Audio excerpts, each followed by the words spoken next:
नमस्कार। तो कैसे हैं आप सब। एक बार फिर स्वागत है आपके चैनल एम.एड अचीवर पर। तो हम लोग क्लास ले रहे थे, इकोनॉमिक्स में पढ़ रहे थे हम लोग, जो कि हमारी जो इकोनॉमिक्स थी उसको सिलेबस देख चुके थे। अर्थव्यवस्था क्या कहलाती है, अर्थशास्त्र किसे कहते हैं, तथा हम लोगों ने क्लास को समाप्त यहाँ तक किया था कि पूंजीवादी अर्थव्यवस्था क्या होती है, समाजवादी अर्थव्यवस्था क्या होती है और तथा मिश्रित अर्थव्यवस्था क्या होती है। और थोड़ी सी चर्चा इस पर भी की गई थी। भारत ने पूंजीवादी अर्थव्यवस्था तथा समाजवादी अर्थव्यवस्था की ओर झुकाव न दिखाकर क्या किया, उसने खुद की अर्थव्यवस्था एक ऐसी अर्थव्यवस्था पर चली जिसे हम बीच का रास्ता कहते हैं। हम अर्थव्यवस्था के रूप में उसका नामकरण मिश्रित अर्थव्यवस्था किए हुए हैं। तो मिश्रित अर्थव्यवस्था जो है, हमने ये भी देखा था वो कब, जो विचारधारा है वो अर्थव्यवस्था है, कब हमारे सामने आई हुई थी। इससे क्या पता चलता है कि जिसके कारण कि भारत ने न पूंजीवादी की ओर यानी कि आग्रह सोचा और न ही समाजवादी की ओर सोचता भी तो कैसे सोच सकता था, क्योंकि इसके कारण ये थे कि भारत उस समय अभी शुरू आज़ाद हुआ, अभी उपनिवेश से एक संप्रभु राज्य बना था। संप्रभु राज्य के पास बहुत सारी चुनौतियाँ होती हैं। चुनौतियों के रूप में हम देखें तो किसी भी देश के पास क्या होता है, मुख्य रूप से मूलभूत आवश्यकताएँ होती हैं। जैसे कि हम लोग कहें तो पहले की मूलभूत आवश्यकताएं 1970 के दशक के कहें, 1980-90 तक कहें हम लोग, तो रोटी कपड़ा मकान नहीं थी। तो किसी भी राज्य के लिए हर नागरिक को, वही भारत जैसे राज्य के लिए हर नागरिक को भोजन मुहैया कराना ही बड़ी बात होती है। तो एक क्या होता कि भारत अगर आज़ादी के बाद, मतलब संप्रभु राज्य बनने के बाद, अगर किसी भी देश से, चाहे क्यों न ब्रिटेन से संप्रभुता प्राप्त की हो, और उससे भी दुश्मनी बोलता, उसे भी अगर बेशौकलियत से हस्र करता, तो क्या होता कि उसका नुकसान के अलावा कोई उसका चारा नहीं था। भारत अगर पूंजीवादी अर्थव्यवस्था की ओर जाता तब भी नुकसान थे, और समाजवादी अर्थव्यवस्था की ओर जाता तब भी नुकसान थे। जिसकी वजह से इसकी चली हुई चाल क्या थी, मिश्रित अर्थव्यवस्था, जो कि एक कारीगर अच्छी तरह साबित भी हुई।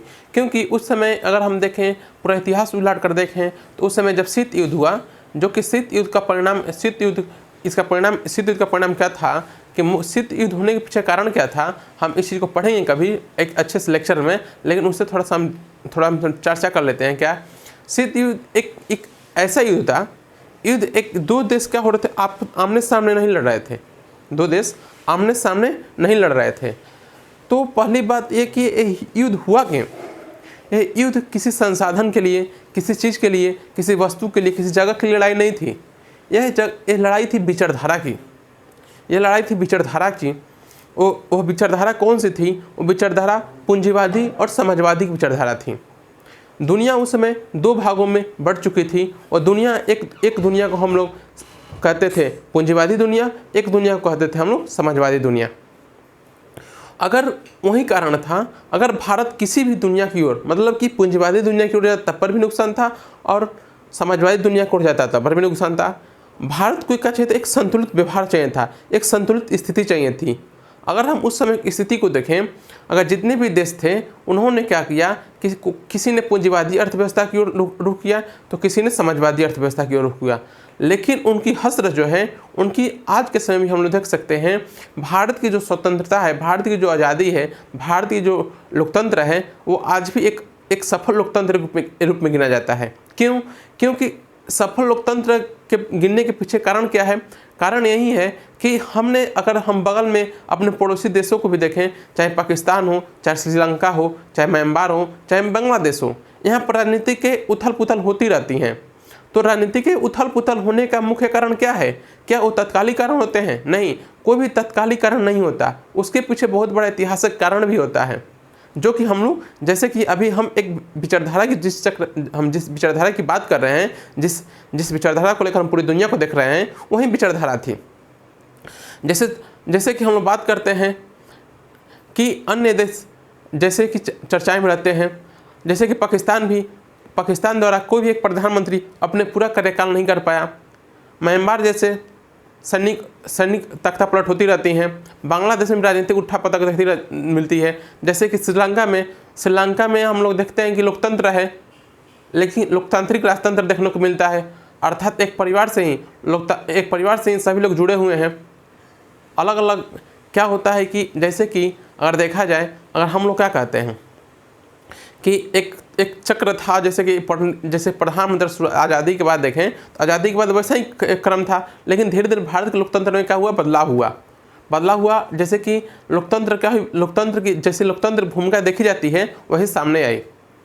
लोकतंत्र भिड़तंत्र के रूप में देखा जाता है। जैसे कि हम लोग कहते हैं लोकतंत्र का एक भिड़तंत्र है, लेकिन अगर हम उस तरफ नहीं जाना चाहते, हम लोग आना चाहते, थोड़ी गहराई में ज़्यादा चले जा रहे हैं हम लोग आते हैं टॉपिक्स पर, ठीक है। तो क्या है, बात यही है कि हम लोग बात किए थे पूंजीवादी, समाजवादी और मिश्रित अर्थव्यवस्था। अब हम लोग अगली चर्चा करने वाले थे, हमने बताया वो था, हम लोग डेवलपमेंट और ग्रोथ की चर्चा करने वाले थे। आखिर विकास और समृद्धि होती क्या है, समृद्धि और विकास में क्या भिन्नता और क्या समानताएं हैं, इन सभी चीज़ों को देखेंगे।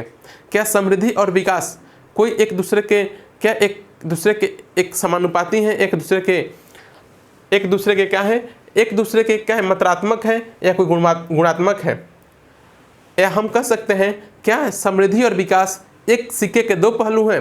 जैसे कि इतिहास जब पढ़ते हैं हम लोग संस्कृति और सभ्यता शब्द का जिक्र करते हैं, उसी तरह से इकोनॉमिक्स में जब पढ़ेंगे हम लोग समृद्धि और विकास, तो समृद्धि भी जैसे कि हम लोग कहते हैं, इतिहास थोड़ा अंतर तो बहुत है, हम जोड़ नहीं, एक शब्द की जैसे उस परिप्रेक्ष्य को समझिएगा, एक शब्द की ढांचा को समझाने की कोशिश कर रहे हैं आपको। उस शब्द की ढांचा क्या है, जैसे कि हमने क्या कहा, सभ्यता और संस्कृति होती है, तो सभ्यता और संस्कृति एक सिक्के के दो पहलू हैं, ठीक है। उसी तरह से समृद्धि और विकास भी क्या एक सिक्के के दो पहलू हैं। आइए हम उस चीज़ पर चर्चा करते हैं। देखिए कैसे क्या हो, समृद्धि मात्रात्मक होती है, क्या होती है, समृद्धि मात्रात्मक होती है, वहीं क्या होता है, विकास क्या होता है, गुणात्मक होता है, ठीक है। समृद्धि क्या होती है, मात्रात्मक होती है, और विकास क्या होता है, गुणात्मक होता है, ठीक है, विकास गुणात्मक होता है। जो आय समृद्धि कहते हैं, जो आय अथवा उत्पादन में होने वाले परिवर्तन को प्रदर्शित करती है। अगर किसी राज्य के, देखिए पहले HBC देख लें, हम लोग देख रहे हैं वस्तु के आधार पर देखिए, चाहे व्यक्ति के आधार पर देखिए, चाहे देश या राज्य के आधार पर देखिए, ठीक है। तो वही पूछा जा रहा है कि जो किसी व्यक्ति के मतलब एक परिवार के आधार पर देखें, चाहे राज्य के या देश के वस्तु के आधार पर देखें, ठीक है। तो आय अथवा उत्पादन में होने वाले परिवर्तन को प्रदर्शित करती है। समृद्धि जो है वो मात्रात्मक होती है, आय अथवा उत्पादन में होने वाले परिवर्तन को क्या करती है, वो प्रदर्शित करती है। साथ ही विकास जो है, डेवलपमेंट जो है, वो क्या होता है, गुणात्मक होता है, जो जीवन की गुणवत्ता को प्रदर्शित करता है। जैसे कि हमने आपको बताया अभी कि 1970-1980 दशक से पहले क्या थी कि 1970 और 1980 चाहे 90 में ले लीजिए ना, 70 या 90 के दशक से भारत को देखकर अभी भी आज में तो क्या है कि जैसे कि हम लोग कहते हैं जनसंख्या क्या होती है, जैसे कि बार बार हम कहते हैं कि इसका कारण क्या है कि आज जैसे कि हम आप लोग से टॉपिक से जुड़े हुए चीज़ बात बता रहे हैं कि पहले क्या था कि 1970 या 80 के दशक में क्या थी, उससे पहले भी देखें तो लोग तीन ही चीज़ों के बारे में ध्यान देते हैं, रोटी, कपड़ा और मकान। क्या था, रोटी, कपड़ा और मकान। तो क्या था, लोगों को मूलभूत आवश्यकताएं क्या थी, रोटी, कपड़ा और मकान। लेकिन 1970 और 80 के दशक के बाद क्या हुआ, एक दुनिया में एक परिवर्तन आई और आधुनिक समय में लोगों की मूलभूत आवश्यकताओं में परिवर्तन आई। उनकी आवश्यकता में क्या क्या परिवर्तन आए, देखिए। तो क्या हुआ, उन्हें स्वास्थ्य भी चाहिए, शिक्षा भी चाहिए, और साथ साथ उन्हें इंटरनेट की सुविधा भी चाहिए। तो हम लोग क्या क्या जोड़ देते हैं इसमें, एक स्वास्थ्य भी जोड़ देते हैं, शिक्षा और साथ साथ इंटरनेट को भी जोड़ा जाता है, ठीक है। अभी आधुनिक समय की बात कर रहे हैं हम लोग, आधुनिक समय की बात कर रहे हैं, ठीक है, आधुनिक समय की बात कर रहे हैं। आधुनिक देखिए क्या हो, एक आधुनिक समय मतलब क्या होता है, जैसे कि आधुनिक में क्या होता है, जो व्यक्ति क्या हो, फटा हुआ जीन्स पहनता हो, फटा हुआ कपड़ा पहनता हो, बाल स्टाइल में कटवा कर रखता हो, स्टाइलिश हो, तो उसे हम आधुनिक कहते हैं। नहीं, आधुनिक मीन्स होता है जो व्यक्ति तार्किक हो, तार्किक ढंग से सोचता हो, हर तथ्य के अनुसार चलता हो, उस व्यक्ति को आधुनिक कहते हैं। विचारों से आधुनिक होना चाहिए, वेशभूषा से नहीं। तो उसे वैसे व्यक्ति को हम लोग आधुनिक कहते हैं। तो आधुनिक समय में तो क्या होता है, उस समय हम अच्छे से चर्चा करेंगे, जब इतिहास पढ़ेंगे उस समय उसमें हम लोग अच्छे से चर्चा किया जाएगा आधुनिक शब्द पर भी। क्या होता है कि रोटी, कपड़ा और मकान उस समय की मूलभूत आवश्यकताएं थी, लेकिन आज के समय हमारी मूलभूत आवश्यकता में बदलाव दिखा। उसकी मूलभूत आवश्यकता में क्या हुआ, क्या क्या आवश्यकता देखी गई, रोटी, कपड़ा, मकान तो चाहिए ही, साथ साथ और क्या चाहिए, स्वास्थ्य भी चाहिए, शिक्षा भी चाहिए, इंटरनेट भी चाहिए और साथ साथ हम लोगों को स्वच्छता भी चाहिए। ठीक है, वही कहा जा रहा है विकास क्या होती है, गुणात्मक होती है, जो जीवन की गुणवत्ता को प्रदर्शित करता है। क्या होता है, जो किसी राज्य द्वारा मतलब कोई राज्य, कोई व्यक्ति कैसा जीवन जी रहा है उसके जीवन की गुणवत्ता को प्रदर्शित करता है। जीवन की अच्छी गुणवत्ता में आय की महत्वपूर्ण भूमिका होती है। तो क्या होता है, अगर आप जीवन की अच्छी गुणवत्ता जीना चाहते हैं तो आय मतलब समृद्धि, अर्थात समृद्धि की मतलब जो आय अर्थात समृद्धि में होने वाले पर्दों को प्रदर्शित करती है, समृद्धि कहलाती है। तो क्या होता है, जीवन की अच्छी गुणवत्ता जीने के लिए, अच्छे गुणवत्ता जीने के लिए आय की क्या होती है, महत्वपूर्ण भूमिका होती है। लेकिन अगर हम बात करें सिर्फ आय से ही, लेकिन गुणवत्ता केवल आय से ही पूर्ण नहीं होती। गुणवत्ता जो है सिर्फ केवल आय से ही पूर्ण नहीं होती, इसके लिए कुछ अन्य बातों की आवश्यकता होती है, जैसे ज्ञान, स्वास्थ्य। अगर हम बात करें, जैसे कि हमने क्या कहा, विकास गुणात्मक होती है जो कि जीवन की गुणवत्ता को प्रदर्शित करती है। अगर हम जीवन की गुणवत्ता प्रदर्शित करने की बात करें, क्या वह देश की गुणवत्ता अच्छी है जिस देश में अच्छे भोजन है, अच्छे पहनावे हैं, अच्छे स्वास्थ्य व्यवस्था है, तो क्या उस देश की हम उसको कहेंगे वो देश की गुणवत्ता अच्छी है? नहीं। वहाँ पर क्या होना चाहिए, स्वास्थ्य तो होना चाहिए, साथ साथ ज्ञान भी होना चाहिए, अच्छी शिक्षा व्यवस्था होनी चाहिए, अच्छी एजुकेशन पॉलिसी होनी चाहिए, जिससे हम क्या कहेंगे उस देश की गुणवत्ता क्या है, उस देश के विकास की गुणवत्ता क्या है, अच्छी है।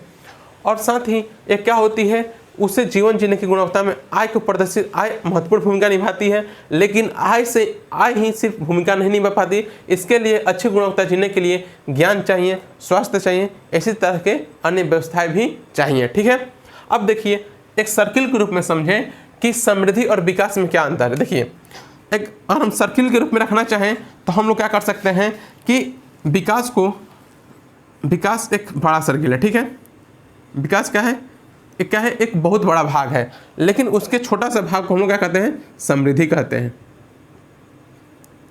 ठीक है, विकास क्या है, एक बहुत बड़ा सर्किल है, लेकिन हम बहुत बड़ा भाग है, लेकिन उससे छोटे भाग को हम लोग क्या कहते हैं, समृद्धि कहते हैं। यहाँ तक समझ में आया हम लोगों को? देखिए, इसीलिए हम कह सकते हैं कि जीवन की गुणवत्ता, विकास, जीवन की अच्छी गुणवत्ता तो विकास होगी, प्रसन्नता जो कि हैप्पी इंडेक्स निकलता है उसमें भी हम अच्छे रैंक प्राप्त करेंगे। अच्छी लोगों की जीवन की जो हैप्पी इंडेक्स है उसमें भी उच्चतम स्थान प्राप्त करने की जागरूकता होगी, और साथ साथ अच्छे जीवन स्तर जीने का भी देखा जाएगा कि वहाँ का जीवन प्रत्याशा है, जीवन प्रत्याशा हम इसे कहते हैं। देखिए, जीवन प्रत्याशा जिसे हम इंग्लिश में लाइफ स्पेन कहते हैं, लाइफ स्पेन। ठीक है, जिसे जन्म से लेकर मृत्यु तक का समय हम उसे जीवन प्रत्याशा कहते हैं। तो क्या होता है कि जीवन प्रत्याशा भी अच्छे देखी जाती है, अच्छे स्तर की देखी जाती है। और देखिए नोट में, यदि राष्ट्रीय उत्पादन की वृद्धि के कारण आर्थिक समृद्धि जो कि आर्थिक समृद्धि बढ़ती है तो इसे आर्थिक समृद्धि का सूचक कहेंगे। क्या कह रहा है, देखिए ध्यान से बात सुनिएगा।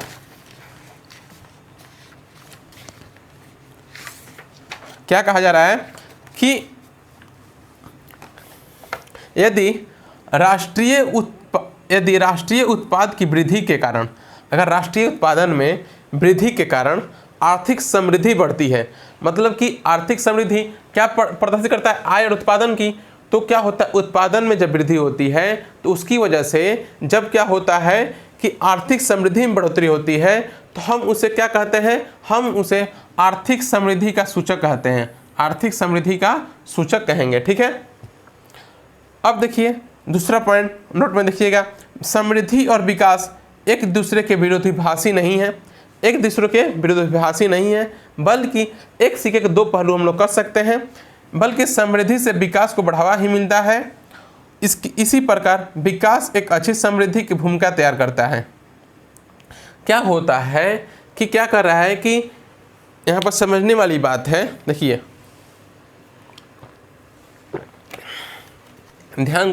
गौर से ध्यान दीजिएगा। क्या हमने क्या कहा, समृद्धि और विकास एक दूसरे के विरोधाभासी नहीं है, एक दूसरे के विरोधाभासी नहीं है। ठीक है, यहाँ तक समझ में आप लोगों को? अब अगला पॉइंट है, बल्कि समृद्धि से विकास को बढ़ावा ही मिलता है। जब समृद्धि होगी मतलब कि आय बढ़ेगा, उत्पादन बढ़ेगी, तो उससे क्या होगा, विकास का ही बढ़ावा मिलेगा। मतलब कि समृद्धि से ही विकास को बढ़ावा मिलता है। जब किसी राज्य में क्या होगा, जब किसी देश में आय में बढ़ोतरी होगी, उत्पादन में बढ़ोतरी होगी, तो खास बात है कि वहाँ की विकास दर भी आगे होगा। और इसी प्रकार विकास एक अच्छी समृद्धि की भूमिका तैयार करता है। मतलब कि इसी प्रकार विकास भी क्या करता है, एक अच्छी समृद्धि की भूमिका तैयार करता है। मतलब इन शब्दों, देखिए क्या कर रहा है, समृद्धि से विकास को बढ़ावा मिलता है, समृद्धि से विकास को बढ़ावा मिलता है, ठीक है। और इसी प्रकार विकास एक अच्छी समृद्धि भूमिका तैयार करता है। इसी प्रकार विकास एक अच्छी समृद्धि भूमिका तैयार करता है, ठीक है। देखिए कैसे, आय में बढ़ोतरी हुई, तो आय में जब बढ़ोतरी हुई क्या किया गया, उस बढ़ोतरी को किस पर खर्च किया गया, ज्ञान पर, शिक्षा पर। तो क्या हुआ, आय में जब बढ़ोतरी हुई, तो सरकार द्वारा, देश द्वारा किस पर खर्च किया गया, शिक्षा पर, स्वास्थ्य पर, इन सब चीज़ों पर, अन्य चीज़ों पर खर्च किया गया, ठीक है। जब अन्य चीज़ों पर खर्च किया गया, शिक्षा पर, स्वास्थ्य पर, इंटरनेट पर, अन्य चीज़ों जैसे मूलभूत आवश्यकताएं हमारी आधुनिक समय की है, उन पर खर्च किया गया। तो जिससे क्या होता है, लोगों के अंदर एक अच्छे जीवन जीने की स्तर, अच्छी गुणवत्ता देखी जाती है, जिसकी वजह से तो विकास, तो अब विकास जब देखी गई तो बढ़ावा मिलता है, विकास को बढ़ावा मिलता है।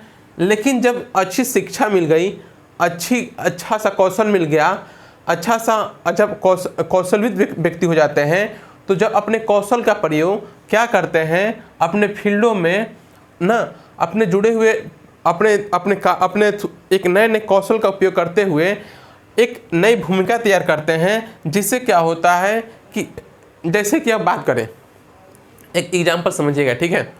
हमने क्या कहा कि अगर कोई देश, एक 2 कॉन्टिनेंट का हम लोग एग्जाम्पल लेते हैं, ठीक है। जैसे यह एक नॉर्थ अमेरिका है, ठीक है, नॉर्थ अमेरिका है, ठीक है, नॉर्थ अमेरिका है, ये अफ्रीका है, ये अफ्रीका है, अफ्रीका और नॉर्थ अमेरिका, दोनों ही जगह इंसान उपस्थित हैं। एक एग्जाम्पल के तौर पर दोनों जगह व्यक्तियों को देखा जाए तो जो अफ्रीका में गरीब देश हैं, तो वहाँ पर तो समृद्धि उतनी होती नहीं है। जो गरीब देश हैं वहाँ पर समृद्धि नहीं है, क्योंकि आय और उत्पादन की बढ़ावा और उनके साथ उतने संसाधन भी नहीं है। तो उनके पास साथ साथ जनसंख्या भी है। क्या होता है कि जहाँ पर अधिक गरीबी देखी जाती है, वहाँ पर अधिक जनसंख्या भी देखी जाती है, ठीक है। अगर हम इसके क्या होते हैं कि बहुत सारे कारण हैं। इसके कारण क्या है, एक कारण देखें तो क्या होता है, कहा जाता है कि हम कह सकते हैं कि पहले के लोग क्या थे, एक इंसान को संसाधन के रूप में देखते थे। जिस व्यक्ति के पास जितने व्यक्ति होते थे, वो व्यक्ति उस समाज में सबसे मजबूत व्यक्ति होता था।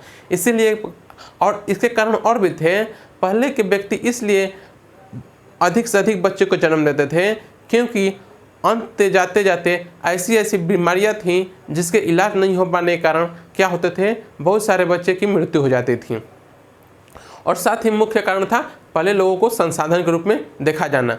लेकिन अगर हम बात करें आज के व्यक्तियों को देखें, तो आज के व्यक्ति को हम लोग, आज कोई व्यक्ति जन्म लेता है तो क्या होता है, हम व्यक्ति को एक संसाधन के रूप में न देखते हैं, बल्कि हम उसे संसाधन हरास के रूप में देखते हैं।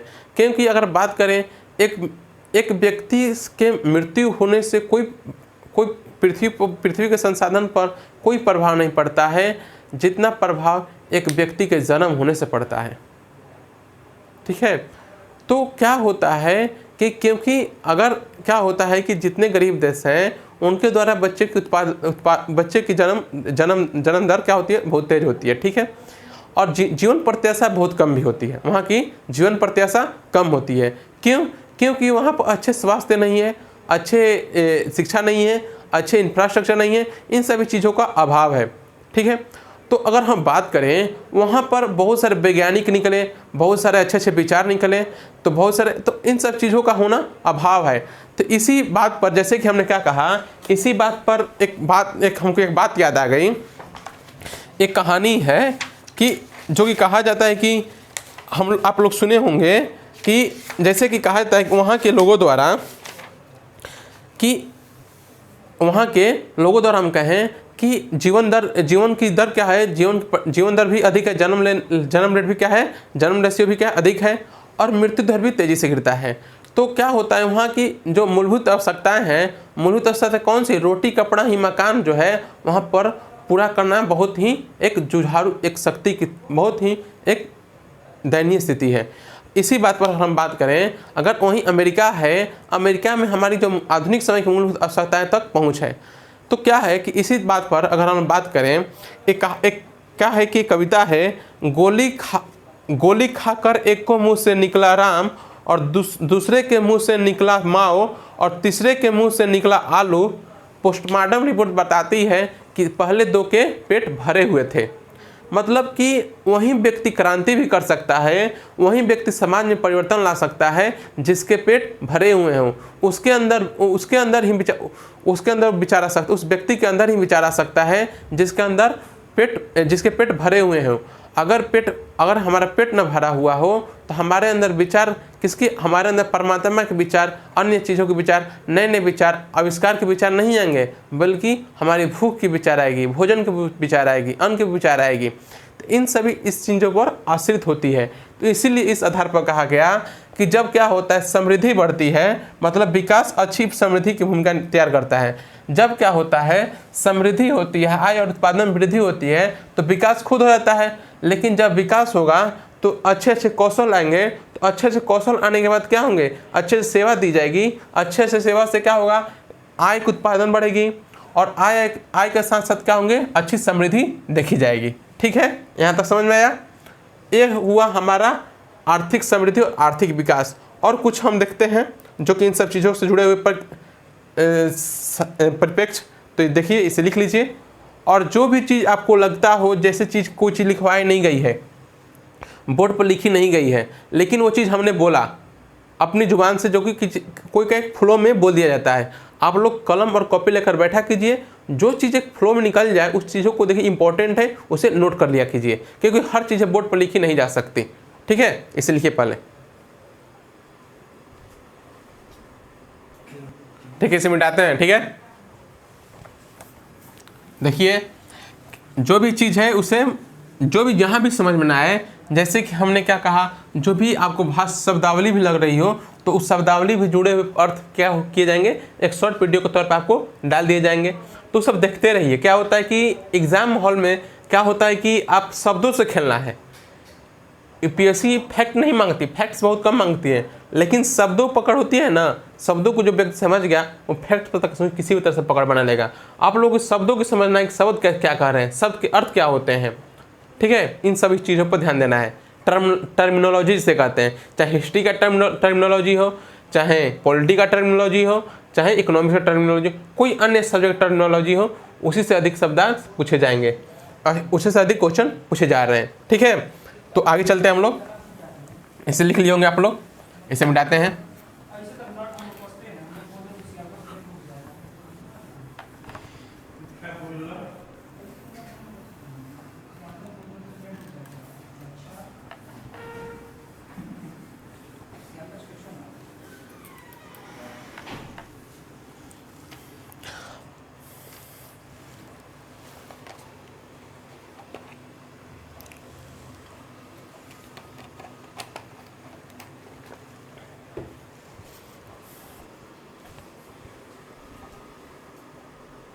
देखिए समझते हैं हम लोग कि हमने क्या कहा कि विकास का बढ़ावा को ही मिलता है, इसी प्रकार विकास एक अच्छी समृद्धि की भूमिका तैयार करता है। अब देखिए क्या तीसरा पॉइंट कर रहा है कि यदि किसी देश में समृद्धि अच्छी है, यदि किसी देश में समृद्धि अच्छी है या बेहतर है, वही सरकार का संग्रह बढ़ता है। मतलब कि जिस देश में आय और उत्पादन बढ़ेगा, अधिक रहेगा, तो उस सरकार की संग्रह क्षमता खुद ही बढ़ जाएगी, जिससे सरकार उस पैसे को क्या करती है, तो सरकार उस पैसे को किस पर खर्च करती है, स्वास्थ्य पर, शिक्षा पर और अन्य प्रकार पर। क्या देखिए, और सामाजिक कार्यों को पर खर्च, अन्य सामाजिक कार्यों पर खर्च करती है। देखिए हमने क्या कहा, विकास को बढ़ावा ही मिलता है, समृद्धि से विकास को बढ़ावा मिलता है। तो समृद्धि हुआ, समृद्धि अच्छी से सरकार की संग्रह क्षमता बढ़ेगी। ठीक है, जिससे समृद्धि होता है तो क्या होगा, तो समृद्धि हुआ, उत्पादन बढ़ा, तो जिससे क्या उस पैसे को खर्च संग्रह क्षमता बढ़ेगी, तो सरकार क्या हुआ, स्वास्थ्य पे खर्चा, शिक्षा पर और सामाजिक अन्य कार्यों पर खर्च करेगी। तो समृद्धि हुआ तब विकास एक अच्छी समृद्धि की भूमिका तैयार करता है। तो क्या होता है, तो इससे क्या होता है, विकास भी होंगे। शिक्षा जब होगा तो शिक्षा अच्छे से कौशल आएंगे, अच्छे अच्छे खोजे होंगे, अच्छे से विचार आएंगे, तो क्या होता है, एक अच्छी समृद्धि की वो भी भूमिका निभाने में अपनी भूमिका को अदा करता है। ठीक है, अब देखिए एक रिपोर्ट, एक यूनाइटेड नेशन डेवलपमेंट प्रोग्राम जो कि आप लोग जानते हैं यूएनडीपी। ठीक है, यूएनडीपी के अनुसार यदि कोई देश अपनी साक्षरता दर में, मतलब शिक्षा में सोच लीजिए 20% वृद्धि कर दे, तो उसके समृद्धि दर, हमने क्या कहा, अगर कोई शिक्षा में, तो क्या होगा, व्यक्ति के क्या होता है कि अगर समृद्धि आती है, समृद्धि आय और उत्पादन में विकास देखा जाता है, तो उससे क्या होगा, जैसे कि उत्पादन वृद्धि होती है तो उससे क्या होगा, विकास में वृद्धि होगी। तो विकास में वृद्धि होगी तो शिक्षा पर अन्य चीज़ों पर खर्च करेगा, तो अन्य चीज़ों पर खर्च करेगा। तो जैसे शिक्षा में 20% की वृद्धि कर दे, मतलब साक्षरता दर, और शिक्षा से 20% साक्षरता दर बढ़ जाए, तो समृद्धि दर जो है खुद अपने आप क्या हो जाती है, 5% क्या हो जाती है, स्वाभाविक वृद्धि हो जाएगी। अपने आप सिर्फ क्या हो जाएगी, 5% स्वाभाविक वृद्धि देखी जाएगी। आर्थिक समृद्धि एक संकीर्ण अवधारणा है। क्या है, आर्थिक समृद्धि क्या है, एक संकीर्ण अवधारणा है। वहीं आर्थिक विकास एक बृहद अवधारणा है। ठीक है, जैसे कि हमने बताया था, आर्थिक समृद्धि, आर्थिक विकास और आर्थिक समृद्धि, इसके हम विकास के लिए बड़ा गोला हम लोग किसके लिए रखे थे, विकास के लिए, और छोटा गोला किसके लिए रखा था हम लोग, समृद्धि के लिए। ठीक है, ये हुआ। अब हम लोग जानेंगे किसी देश के आर्थिक समृद्धि और आर्थिक विकास के प्रभावित करने वाले कारक, मतलब कि किसी देश के आर्थिक समृद्धि और आर्थिक विकास के प्रभावित करने वाले कौन कौन से कारक हैं। जैसे कि हमने क्या देखा कि एक हमने एग्जाम्पल के तौर पर अफ्रीका कॉन्टिनेंट और अमेरिकन कॉन्टिनेंट एग्जाम्पल के तौर पर लिया हुआ था। अब हम लोग देखेंगे कि अब उसी के आधार पर क्या देखेंगे, बहुत सारे देशों के बहुत सारे संसाधनों को अलग अलग करके देखेंगे। ठीक है, तो इसे लिख लीजिए पहले, तब हम इसे मिटाते हैं। यहाँ तक आप लोग अच्छी तरह समझ में आ गई होगी।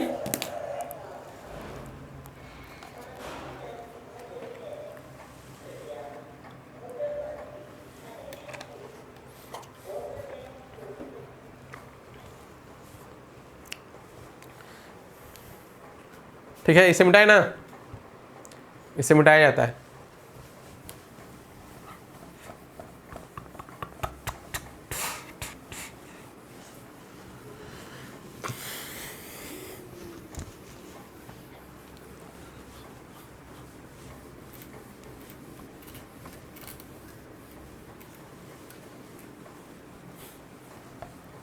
मेरा मुझ में कुछ नहीं, जो कुछ है सो तोर, तेरा तुझको सौंपते का लागत है मोर।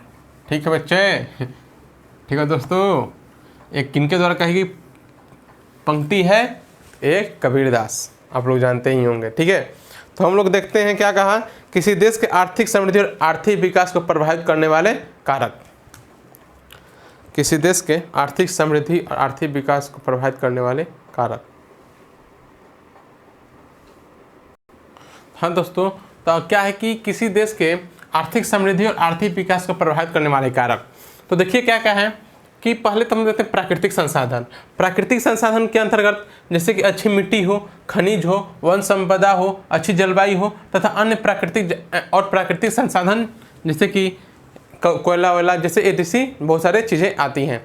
जैसे कि हम लोग कहते हैं, एक एग्जाम्पल की तरफ समझिए कि जिस देश की प्राकृतिक संसाधन, जैसे कि हम भारत को ही लेते हैं, भारत क्या है, एक विविधता वाला देश है, अच्छे से कुछ हर एक अनुपात में बहुत सारी चीज़ पाए जाते हैं।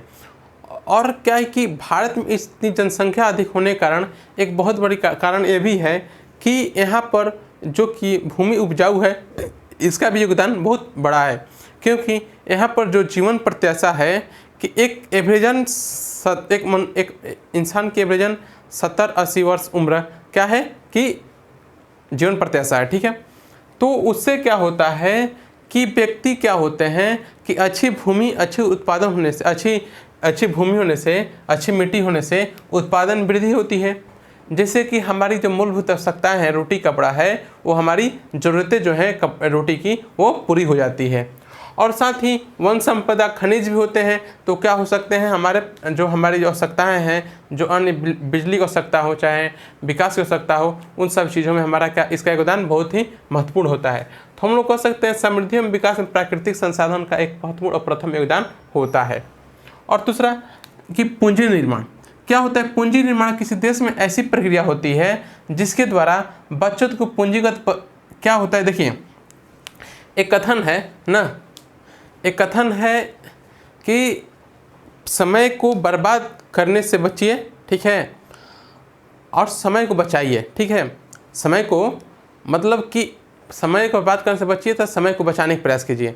क्या होता है, बचाया गया धन कमाए हुए धन के बराबर होता है। एक बात में समझिए, क्या कहते हैं, धन को बचाने का मतलब समय को बचाने के परिप्रेक्ष्य में कहा जा रहा है, तो बचाया हुआ धन कमाए हुए धन के बराबर होता है। वहीं कहा जा रहा है कि ऐसी प्रक्रिया होती है जिसके द्वारा बचत को पूंजीगत वस्तुओं जैसे कि भूमि मशीन में निवेश किया जा सकता है। मतलब कि अगर हमारी मूलभूत आवश्यकताएं खाने के बाद क्या होता है, जैसे कि हमने खेती की, खेती करने के बाद खाने के बाद अपनी साल भर की अपनी जो खर्चे चीज़ें हैं इस चीज़ पर इन्वेस्ट करना है, तो उन चीज़ अपने खर्चीले के बाद रख देंगे और उसके बाद हम लोग एक योजना बनाएंगे, इस साल ये चीज़ खरीदनी है, इस साल ये मशीन खरीदना है, इस चीज़ को जो इस मशीन खरीदेंगे इस चीज़ में हमारी सहज प्रक्रिया होगी जिससे हम अपनी उत्पादकता को और बढ़ा लेंगे। तो इन सब चीज़ों को प्लानिंग होता है, ठीक है। तो वही कहा जाता है कि जब पूंजीगत मतलब जब पूंजी निर्माण होगी तो जिससे क्या होगा कि वस्तुओं में पूंजीगत जैसे भूमि मशीन में निवेश किया जा सकता है, अन्य इंफ्रास्ट्रक्चर में निवेश किए जा सकते हैं, जिससे देश में उत्पादन क्षमता और श्रमिक की कुशलता बढ़ जाती है। मतलब कि उत्पादन क्षमता और श्रमिक कुशलता के साथ साथ श्रमिकों का समय और साथ साथ अधिक से अधिक ऊर्जा भी बचत होती है। और पूंजी निर्माण से देश की आर्थिक समृद्धि क्या होता है। पूंजी निर्माण हमने क्या कहा कि पूंजी निर्माण से देश की आर्थिक समृद्धि स्वतः होने लगती है। पूंजी निर्माण की प्रक्रिया में बचत और निवेश पर सबसे अधिक ध्यान दिया जाता है, ठीक है। कि हम लोगों को हमने क्या कहा, बचाए हुए धन कमाए हुए धन के बराबर होता है, ठीक है। मतलब कि क्या कर रहा है, पूंजी निर्माण में देश का आर्थिक समृद्धि स्वतः होने लगती है। और ये भी कह रहा है कि बचत और निवेश पर सबसे अधिक ध्यान दिया जाता है। मतलब कि कहाँ पर बचत करना है, किस वक्त कितना खर्च करना है, इन सभी चीज़ों पर ध्यान दिया जाता है। जैसे कि अगर हम भारत को लेकर देखें तो भारतीय अर्थव्यवस्था पूंजी निर्माण दर बहुत कम है। क्यों? इसका कारण यह है कि भारत में इतनी प्रचुर मात्रा में जनसंख्या है कि क्या हो जाती है, अधिक से अधिक मूलभूत आवश्यकताएं पूरा कराने में ही भारत की जो उत्पादन क्षमता है वो चली जाती है, ठीक है। जो मूलभूत जो हमारी आय है उसमें जनसंख्या को पालन पोषण में ही लग जाती है, जिससे कि हमारी बचत दर क्या होती है, बहुत ही कम है। अब देखिए पूंजी उत्पाद अनुपात, पूंजी उत्पाद अनुपात हम उसे कहते हैं उत्पाद के प्रति इकाई पर लगने वाली पूंजी की मात्रा को पूंजी उत्पाद अनुपात कहते हैं, ठीक है। जिसके 4:1 होते हैं। और साथ ही अगर हम लोग देखें अगला देखेंगे तो इसका प्रभाव क्या होता है, आर्थिक और समृद्धि प्रभावित करने वाले कारक में हम लोग देख सकते हैं तकनीकी उन्नत। चौथा में तकनीकी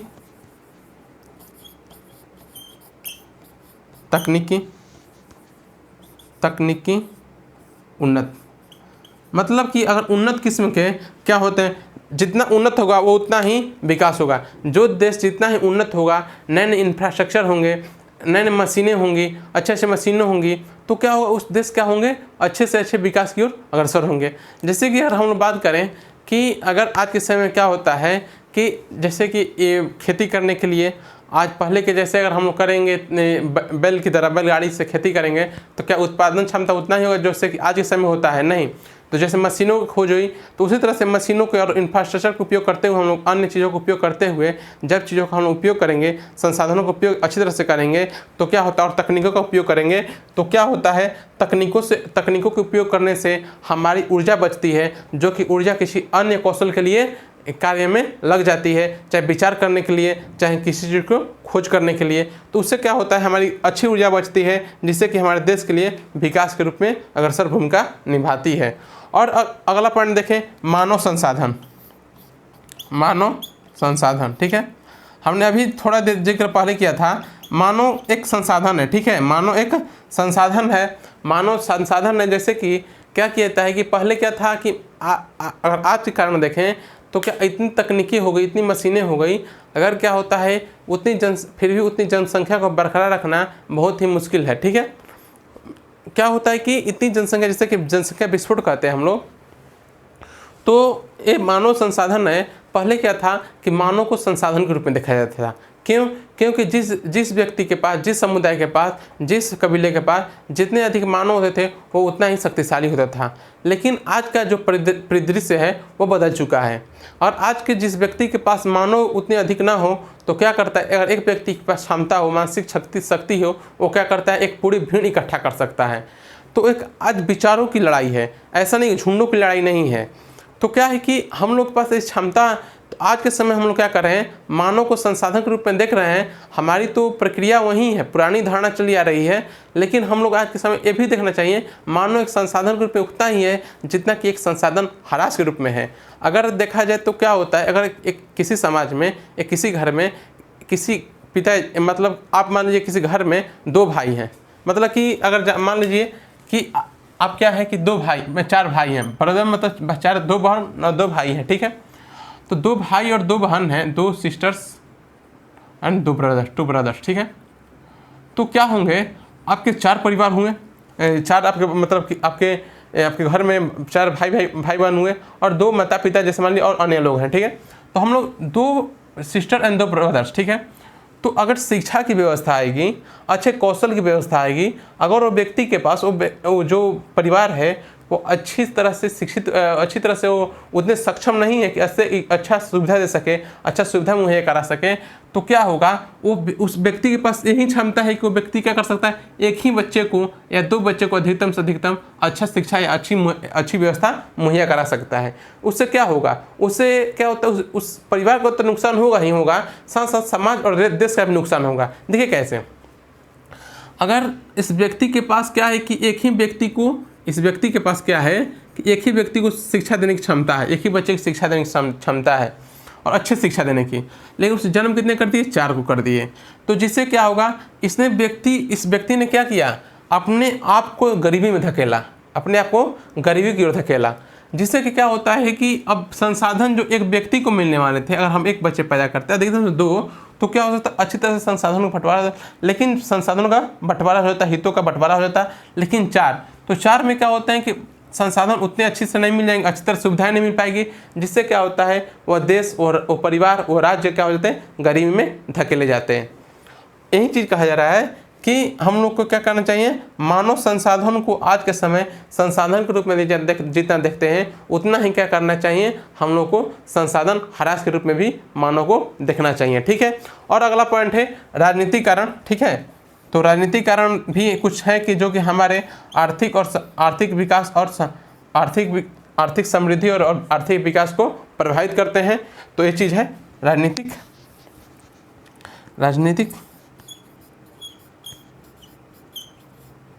कारक। ठीक है, तो ये चीज़ हुए, हम लोग आज क्लास में देखें आर्थिक समृद्धि और आर्थिक विकास, यहाँ तक समझ में आया, इसे लिख लीजिए और जो भी डाउट हो उसे पूछ लीजिएगा।